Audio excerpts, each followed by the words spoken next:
অভিযান সরকারের দিয়েছে 2 মাস অভিযান শেষ। আজ রাতের 12টার থেকে অভিযান শেষ। আমরা এই রাতের থেকে গাঙ্গে জামু জাল ফাল লাইন করতে আছি। আমরা এটির কাজ কাম করাতে আছি। আমরা দানা ফেনা হয়ে গেছি 2 মাস। আল্লাহ যদি আসা দুগা মাছ টাছ পাইলে নদীতে দানা ফেনা আমরা করবো। এই 2 মাস সরকারে অভিযান দিছে, 2 মাস তালাকে আমরা কোনো গাঙ্গে দনে যাই নাই। এখন আজকে অভিযান শেষ, আজকের পর থেকে আমরা গাঙ্গে যামু। এই যে সরকারের যে চালগুলা দিছিল আল্লাহ রাস্তিয়া জেলেদের জন্য, অথচ কিন্তু জেলেরা পায় না। যারা জাল্লাগিরি করে, যা নদীতে জালবা, তারা কিন্তু চাউল পায় না। কিন্তু চাউল পা কারা? যারা মনে করেন ব্যবসা বাণিজ্য করে, দোকানপাট করে, বিভিন্ন ধরনের ব্যবসা করে, অথচ কিন্তু তারা চাল পা জাল্লাঘাটের তারা চাল পা। অথচ কিন্তু আমরা জাল বাইতা লাগি, আমরা জেলে হইয়া কিন্তু আমরা কোনো জেলে কাটও নাই, আর আমরা চাউলও পাই না। আমরা এই 2 মাস মনে করেন চলতে ফিরতে অনেক কষ্ট হয়েছে। 2 মাস অভিযান আমরা পালন করছি। পালন করে আমরা এই যে নতুন ভাবে হবাই শুরু করছি। জেলে কার্ড যেটা আমরা পাওয়ার জন্য ওইটা পাই, কিন্তু সরকারের যে ভাতা ভুতা এগুলি আমরা আমরা পাইনি। এগুলো আমরা পাই নাই। এগুলি আমরা সরকারের কাছে আমরা আবেদন জানাই যে সরকারের এই নির্দেশটা পালন করে। এখন তেলের দাম বাড়তি, 120 টাকার তেল 170 টাকা। আমরা কিভাবে নদীতে যাবো, আর কিভাবে আমরা কামাই করবো? নদীতে হয় মাছ থাকতে পারে, নাও থাকতে পারে। আমরা বহুত ডাক দেনা হয়ে গেছি। একবার অভিযানের ভিতরে একবার নদীতে গেছি, হ্যাঁ বৈধ জালিটা, এটা অবৈধ করে 10,000 টাকা পুলিশে আমার নিছি। আর আমি এর মধ্যে আর 2 মাস গাঙ্গা 90 দিনে গাঙ্গা যাই না। আমাদের সরকার 2 মাস অভিযান দিয়েছে, আমরা অভিযান নিয়ম অনুযায়ী পালন করছি।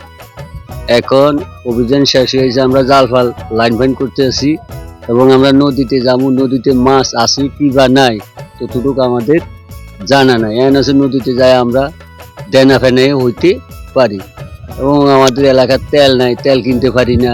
অনেক কষ্টের বিনিময় মানে আমরা দীর্ঘ 2 মাস টানা অভিযানের কারণে আমরা অনেক কষ্টে দিন কাটাচ্ছি। আমরা নদী থেকে জেলেরা যারা আমরা ব্যবসাদার, কেউই মাছ ধরতেও পারি না, বিক্রি করতে পারি না। তবে আমরা পরিবার পরিজন নিয়ে অনেক কষ্টে দিন কাটাচ্ছি। হয়তো আজকের থেকে অভিযান শেষ হবে। আশা করি যদি আল্লাহ পাক মাছ নদীতে দেয়, মাছ ধরে হয়তো দানা বানা দিয়ে হয়তো একটু ভালো অবস্থায় চলতে পারবো ইনশাল্লাহ।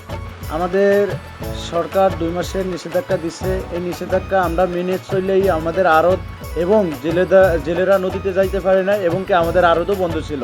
তো আমরা এই নিয়ে অনেক ক্ষয়ক্ষতি হয়েছি। যেমন আমরা ঢাকা, খুলনা বিভিন্ন মোকাম থেকে টাকা আইনা জেলেদেরকে দিছি। তো আমাদের সরকার নিষেধাজ্ঞা দিছে, নিষেধাজ্ঞা অমান্য করে তো জেলেরা নদীতে যাইতে পারে না।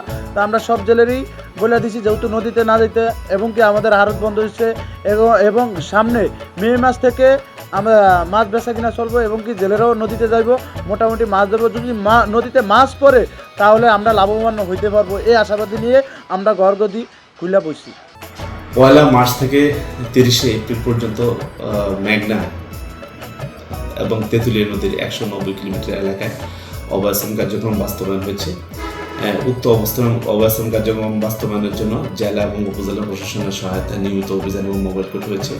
তাছাড়া জেলেদের জাটকা প্রকল্পের আওতায় 2 মাসব্যাপী যে 40 কেজি হারে 80 কেজি চাল বিতরণ করা হয়েছে। পাশাপাশি খুবই দরিদ্র এবং প্রান্তিক জেলেদের জন্য ইলিশ প্রকল্পের আওতায় বিশেষ খাদ্য সামগ্রী দেওয়া হয়েছে। আমাদের বিশ্বাস এবছরের অভিযানটি সফল হয়েছে। 1 মে থেকে জেলেরা আবার নদীতে নামবে। তখন আমরা আশা করছি যে তারা নদীতে বেশি পরিমাণে মাছ পাবে, এবং তারা তাদের যে ধার দেনা থেকে শুরু করে ঋণ, সেগুলি তারা পরিশোধ করতে পারবে।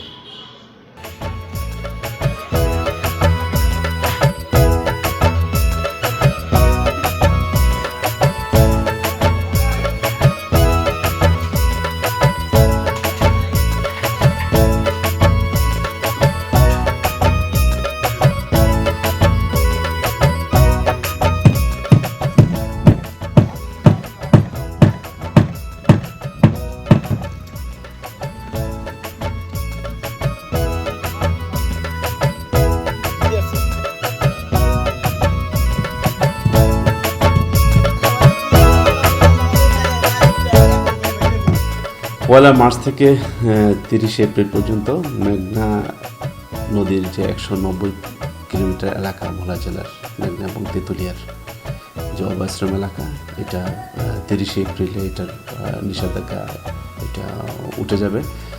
এই সময় প্রশাসনের পক্ষ থেকে নিয়মিত অভিযান এবং মোবাইল কোর্ট হয়েছে। তাছাড়া জেলেদেরকে নিয়ে মৎস্য দপ্তর ব্যাপক প্রচারণা করেছে। তাছাড়া আমাদের প্রান্তিক জেলেদেরকে মৎস্য অধিদপ্তর ইলিশ সম্পদ উন্নয়ন ব্যবস্থাপনা প্রকল্পের আওতায় খাদ্য সামগ্রী দেওয়া হয়েছে। একই সাথে জাটকা সংরক্ষণ কার্যক্রমের আওতায় বিজিএফ চালু দেওয়া হয়েছে। এই কার্যক্রমটি আমি বলবো এবছর সফল হয়েছে। আশা করতেছি যে এই নিষেধাজ্ঞাটা ওঠার পরে নদীতে, যেহেতু তারা নিষেধাজ্ঞাটা তারা পালন করেছেন, এই নিষেধাজ্ঞাটার ফলে নদীতে আবার আমাদের মাছের প্রাচুর্যতা বাড়বে, জেলেরা বেশি করে মাছ পাবে, তারা লাভবান হবে এবং তাদের ধার দেনা থেকে শুরু করে তাদের যে অভিযোগ যেগুলো আছে সেগুলো অনেকটা নিরসন হবে।